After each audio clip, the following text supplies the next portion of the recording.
Assalamualaikum warahmatullahi wabarakatuh. Oke, kali ini Bu Sinta akan menjelaskan tentang struktur dan fungsi tumbuhan. Khususnya part 1 ini Bu Sinta akan menjelaskan tentang organ. Nah, sebelum kita membahas tentang organ tumbuhan, kita perlu paham tentang ciri-ciri tumbuhan. Tumbuhan memiliki ciri-ciri diantaranya merupakan organisme eukariotik, organisme multiseluler, ataupun juga organisme autotrof. Apa sih organisme eukariotik itu? Di sini diartikan bahwa organisme eukariotik adalah makhluk hidup yang memiliki organel-organel dan dibungkus oleh membran. Sedangkan multiseluler merupakan organisme yang memiliki lebih dari satu sel. Untuk organisme autotrof sendiri merupakan organisme yang mampu menghasilkan makanannya sendiri. Contohnya kalau tumbuhan itu dengan proses fotosintesis, di mana proses fotosintesis ini didukung adanya klorofil, kemudian ada energi dan juga ada karbon dioksida serta air sebagai bahannya. Nah, untuk fotosintesis sendiri nanti akan menghasilkan makanan berupa glukosa dan juga oksigen. Nah, itu dia ciri-ciri dari tumbuhan. Nah, tumbuhan sendiri memiliki beberapa organ. Di antaranya ada akar. Nah, di akar merupakan organ yang dia tumbuh di dalam tanah ya.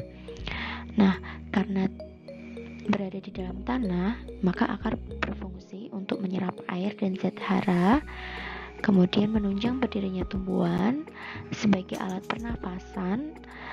Contohnya pada akar nafas tumbuhan bakau, kemudian ada tempat menyimpan cadangan makanan, contohnya pada umbi. Nah, tipe akar sendiri ada akar tunggang dan akar serabut, serta ada perakaran adventif. Akar adventif ini merupakan akar yang tumbuh di atas permukaan tanah.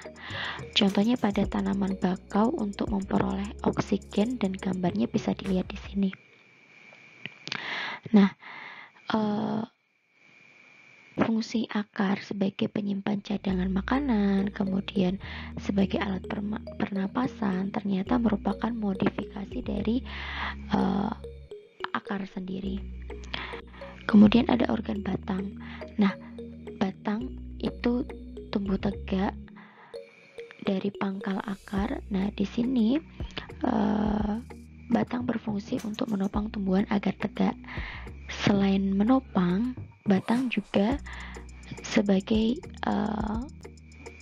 organ yang membantu pengangkutan air, mineral, dan hasil fotosintesis, di mana pengangkutan air mineral ini dilakukan oleh jaringan xilem, sedangkan hasil fotosintesis dilakukan oleh jaringan phloem. Kemudian batang juga bisa berfungsi untuk penyimpan cadangan makanan, contohnya pada tebu dan kentang. Sedangkan untuk tempat pertukaran udara itu contohnya pada lentisel, bisa dilihat di gambar di sini. Nah, tipe batang sendiri ada 3. Yang pertama adalah batang berkayu dan berkambium, dicirikan dengan batangnya keras. Kemudian ada batang basah, contohnya pada bayam, dan juga batang beruas atau berongga, contohnya pada bambu. Kemudian ada organ daun. Nah, organ daun ini merupakan organ yang sangat penting bagi tumbuhan, di mana di organ daun terjadi proses fotosintesis atau pembentukan makanan dengan bantuan cahaya matahari. Nah, di sini daun juga berfungsi sebagai tempat pertukaran udara, ya, karena terdapat stomata.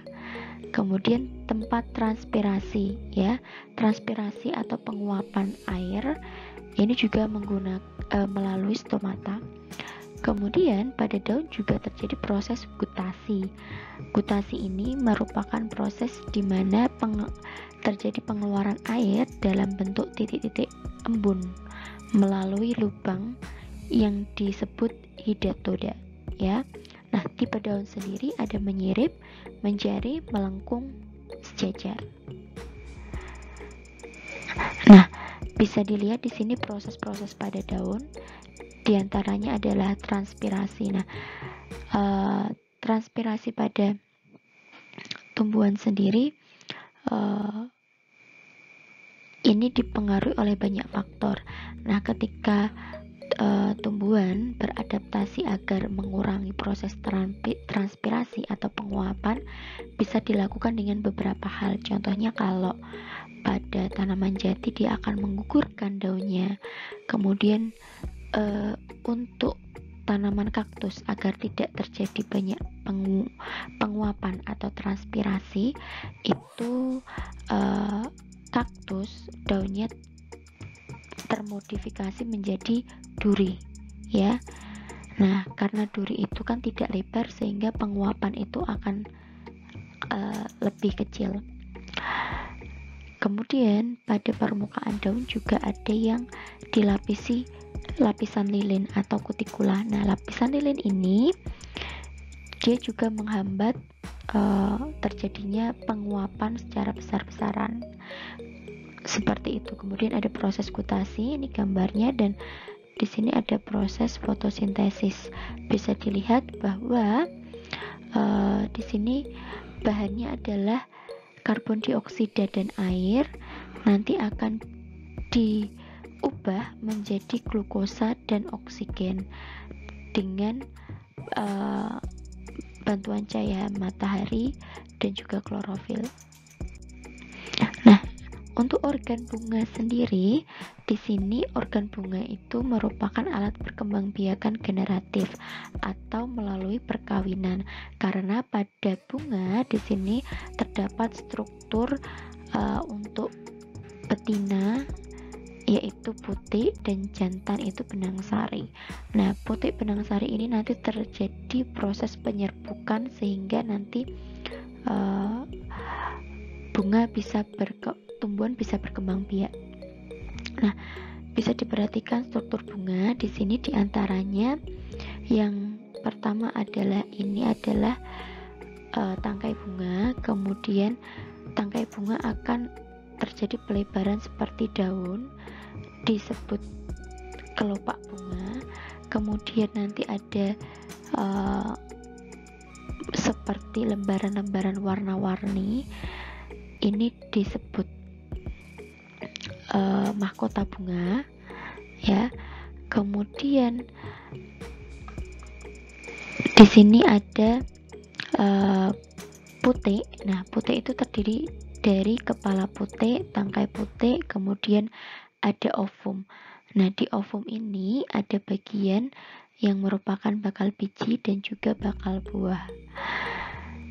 Kemudian ada juga alat perkembangbiakan jantannya berupa benang sari. Benang sari terdiri dari kepala benang sari, kemudian ada tangkai benang sari seperti itu.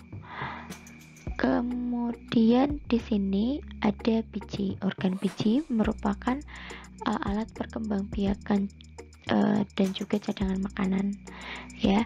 Nah, pada biji di sini terdiri dari bagian-bagian, diantaranya kotiledon ini merupakan cadangan makanan, kemudian radikula merupakan bakal akar, kemudian plumula ini adalah calon tumbuhnya daun, kemudian ada hipokotil dan epikotil.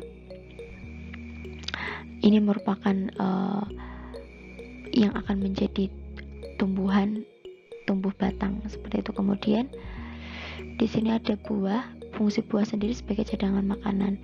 Nah, proses penyerbukan sendiri bisa dibantu oleh beberapa hewan ataupun terjadi secara alami seperti itu. Nah, proses penyerbukan sendiri terjadi ketika benang sari akan melepaskan polen-polen ini akan terbawa oleh angin ataupun dibawa oleh insekta serangga menuju ke putik ya. Nanti dari putik itu dia akan turun kemudian masuk ke ovum sehingga akan terbuahi dan akan tumbuh menjadi bakal biji dan buah. Nah, dari organ-organ tumbuhan tersebut kita bisa membedakan mana tumbuhan dikotil dan mana tumbuhan monokotil.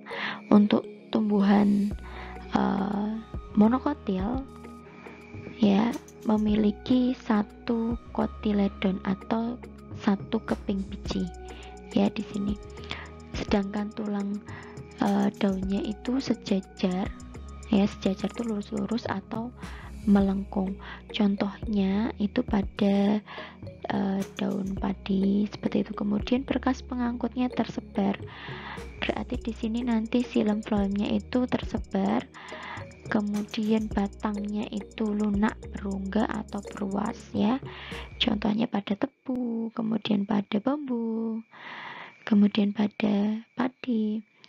Kemudian ada juga di sini untuk bunganya, perhiasan bunganya terdiri dari kelipatan 3, sedangkan akarnya menggunakan sistem akar serabut. Untuk tumbuhan dikotil ini merupakan tumbuhan yang memiliki keping 2 ya, atau 2 keping, 2 kotiledon. Sedangkan pertulangan daunnya untuk kelompok dikotil itu bisa dilihat dengan pertulangan daun menyirip ataupun menjari. Sedangkan batangnya pada batang dikotil itu berkas pengangkut antara xilem dan phloem ini akan tersusun dalam suatu lingkaran. Kemudian batangnya keras, berkayu dan berkambiu. Untuk bunganya sendiri pada tanaman dikotil itu memiliki kelipatan perhiasan bunga 2, 4, atau 5. Sedangkan sistem akarnya adalah sistem akar tunggang